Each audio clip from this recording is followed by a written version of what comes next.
the most wanted criminal in America, and this respected police officer will switch places in life. This criminal has a brother who is good at making bombs. The police arrested them in a buy-bust operation, and the younger one was sent to jail, and the older one had an accident that caused him to fall into a coma. The younger suspect had no idea that his older brother was in a coma, but before they were caught, they managed to plant a bomb somewhere in a crowded city of America.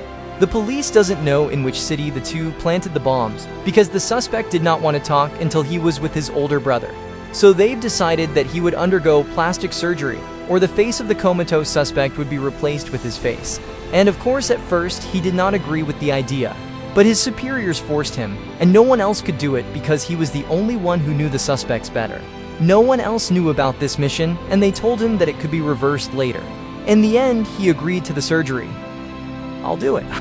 He said goodbye to his wife and lied that he would be away for a while because he had a training outside the city. The process of replacing their faces began. After their faces were removed, his face was immediately soaked in a type of liquid so that it would not rot. And then the suspect's face was attached to his face. The surgery was successful.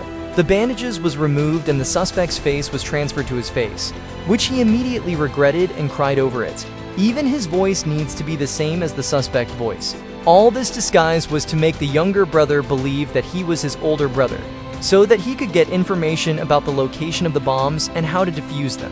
And finally, the two were together again inside the prison, which made the younger brother very happy. Meanwhile, the real older brother suddenly woke up from his coma. He touched his face and was surprised because it was wrapped in a bandage. He stood up and immediately saw the face of the policeman who had caught him soaked in liquid. And he already understood what all these meant.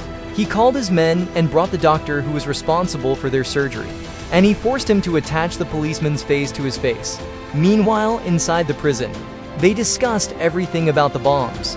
He was very happy because he got all the details. He left smiling and without saying goodbye. He was very excited to tell his officers that he had gotten all the information about the bombs. But when the door opened, he was surprised when his own face appeared in front of him. He was the older brother of the suspect. He immediately told him that he had captured his officers, then soaked them with kerosene and burned them alive. Now the people who convinced him and knew about the mission were all gone. The worst part is that the suspect went to his home, and his wife had no idea that the one in front of her is not her real husband. In addition, the younger brother of the suspect was acquitted and released. What will he do now that he has no one else to rely on?